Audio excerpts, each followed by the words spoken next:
अस्सलाम वालेकुम। आज हम बनाने वाले हैं एक अमेजिंग सा डिज़ाइन जो कि आपने थंबनेल के ऊपर देख ही लिया होगा। तो फर्स्ट ऑफ ऑल हमें चाहिए एक बैकग्राउंड जो कि हम एक येलो कलर का बैकग्राउंड यूज़ करने वाले हैं कैनवा की लाइब्रेरी से ही। फ़ोटो हमारे पास आ चुकी है, इसको हम कर लेंगे सेट एज बैकग्राउंड। बैकग्राउंड आ गया। अब हमें चाहिए नेक्स्ट स्टेप, हमें एक चाहिए कॉफ़ी कप। तो already background removed coffee cup यहाँ पर पड़ा था, मैंने उसको यहाँ पर सेलेक्ट कर लिया और आपने इसको अपनी इमेज के सेंटर में सेट कर देना है। उसके बाद इसके ऊपर आपने ड्रॉप शेडो लगा देना है। एडिट इमेजेस के ऊपर आके यहाँ पर आपको ऑप्शन मिल जाता है, तो ड्रॉप शेडो हमने लगा दिया।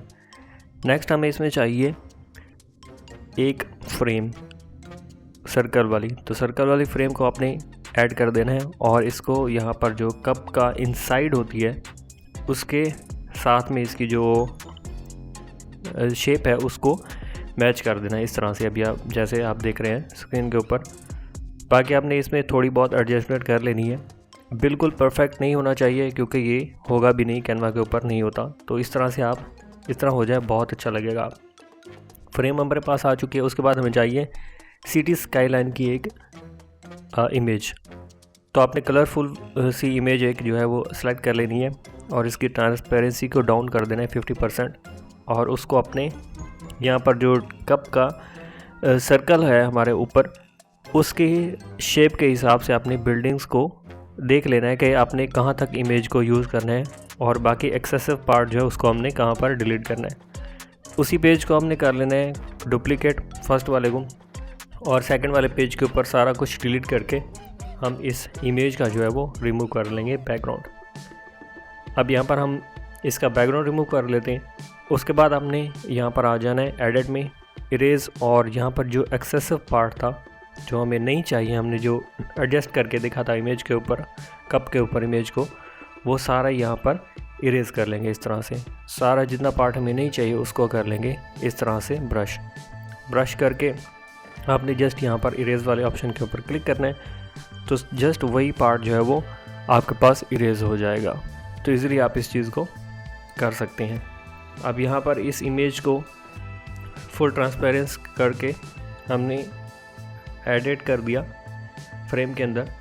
अब दोबारा से इसको हम एडजस्ट कर लेंगे। डबल क्लिक आप जैसे करते हैं तो आपके पास ये क्रॉप वाला ऑप्शन आ जाता है। तो आपने फिर से अपनी इमेज को जो है वो फ्रेम के अंदर एडजस्ट कर देना है। फर्स्ट वाली इमेज जो थी हमने जिसका बैकग्राउंड रिमूव किया था उसको कॉपी करके यहाँ पर ले आएंगे। अब मेन पार्ट आता है यहाँ पर, जो जितना भी एक्सेसिव पार्ट है उसको आपने कर लेना है यहाँ पर क्रॉप पहले ही। तो सारे को यहाँ पर आपने कर लिया क्रॉप करने के बाद अब आपने इसको फ्रेम के ऊपर ले जाना है। अब यहाँ पर एक इशू आ सकता है कि इस तरह की यह फ्रेम के अंदर इंटर हो जाती है, तो आपने कंट्रोल दबा के प्रेस करके रखना है और इस तरह से इसको एडजस्ट कर लेना है। एडजस्ट करने का आपको तब पता चलेगा कि जब आपकी इमेज जो है वो ब्लरी ना नज़र आ रही हो, या फिर आपने इन लाइंस को देख लेना है जो कि आपकी मैच हो रही हो। तो इस तरह से आपका जो डिज़ाइन है वो बन चुका है। अभी तक भी हमारा अच्छा खासा डिज़ाइन बन चुका है।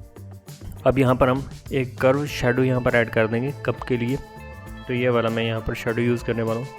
इसका साइज़ हम छोटा कर देंगे और उसके बाद जो है हम इसको कप के यहाँ पर सेंटर में फ्रंट के ऊपर ऐड कर देंगे इस तरह से। अब इस माइनर सी एडजस्टमेंट आपने करनी है, तो वो कीबोर्ड की एरो कीज़ का यूज़ करते हुए भी आप कर सकते हैं। ट्रांसपेरेंसी हम थोड़ी सी डाउन कर देते हैं क्योंकि इसका शेडो कप के ऊपर भी आ रहा था। अब ये जो है काफ़ी अच्छा लगा है। अब नेक्स्ट हमें चाहिए यहाँ पर कुछ क्लाउड्स। तो इस तरह से हम यहाँ पर कुछ जो है वो क्लाउड्स ऐड कर देते हैं। अब क्लाउड्स आपने उन जगहों पर ज़्यादा ऐड करने हैं जहाँ पर आपकी इमेज में इम्परफेक्शंस हो, जहाँ पर आपकी इमेज जो है वो अच्छी ना लग रही हो, इम्परफेक्शन नज़र आ रही हो, तो आपने कोशिश करनी है कि उन जगहों पर क्लाउड्स को ऐड कर देना ताकि वो चीज़ें जो है वो छुप जाए। अब लेयरिंग का इस्तेमाल करते हुए आपने कुछ क्लाउड्स बैकग्राउंड में भी ऐड कर देने इस तरह से। ऑलराइट, तो अब यहाँ पर कुछ और जो है वो क्लाउड्स में यहाँ पर साइड के ऊपर भी ऐड कर देता हूँ। अब डन हो गया। उसके बाद हम कुछ और चीज़ें इसमें ऐड कर देते हैं, जैसे कि यहाँ पर मैंने सन को ऐड किया होता। ग्राफिक्स में आ जाएंगे तो ये एक रियलिस्टिक सा आपको मिल जाता है सन की इमेज, तो आपने इसको ऐड कर देना है। यहाँ पर हम इसको थोड़ा सा छोटा कर लेते हैं। पहले हम इसको सेंड कर देते हैं बैक पे ऊपर, तो लेयर्स में आ जाएंगे और यहाँ पर हम अपने कप के बिल्कुल बैक के ऊपर इसको ले आएंगे।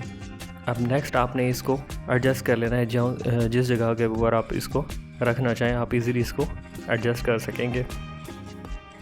ऑलराइट, तकरीबन हमें जो है चीज़ें ऐड कर चुके हैं। अब हमें चाहिए थी एयरप्लेन की इमेज, तो इसका भी हम यहाँ से बैकग्राउंड रिमूव कर देंगे और यहाँ पर हम इसको छोटा कर देते हैं। अब यहाँ पर आप देख सकते हैं कि हमारे एयरप्लेन जो है उसकी इमेज की जो कलरिंग है वो जो है मैच नहीं हो रही, क्योंकि ये थोड़ा सा डल सा नज़र आ रहा है। उसको हमने एक ही क्लिक में किस तरह से एडजस्ट करना है, एडिट में आ जाना है, एडजस्ट वाले के ऊपर आपने ऑटो एडजस्ट के ऊपर क्लिक करना है, तो कैनवा का जो है वो सिस्टम काफ़ी इंटेलिजेंस है, वो खुद ही इसको एडजस्ट कर देता है।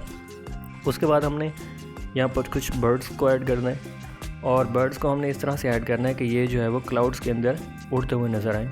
अब उसको आपने लेयर्स के अंदर आ जाना है और यहाँ पर बर्ड्स को ऐड कर देना है क्लाउड्स के अंदर इस तरह से, तो ये इस तरह से लगेगा जैसे बर्ड जो है वो क्लाउड्स के अंदर उड़ रहे हैं। तो हमारा डिज़ाइन जो है वो हो चुका है कंप्लीट। मज़ीद आप इसमें टेक्स्ट वगैरह ऐड कर सकते हैं और भी चीज़ें आप ऐड करना चाहें तो ऐड कर सकते हैं और मज़ीद इस जो डिज़ाइन है उसको इनहेंस कर सकते हैं। तो ये क्विक ट्यूटोरियल था, उम्मीद है वीडियो पसंद आएगी। अगर वीडियो पसंद है तो लाइक शेयर और सब्सक्राइब ज़रूर कर दीजिएगा।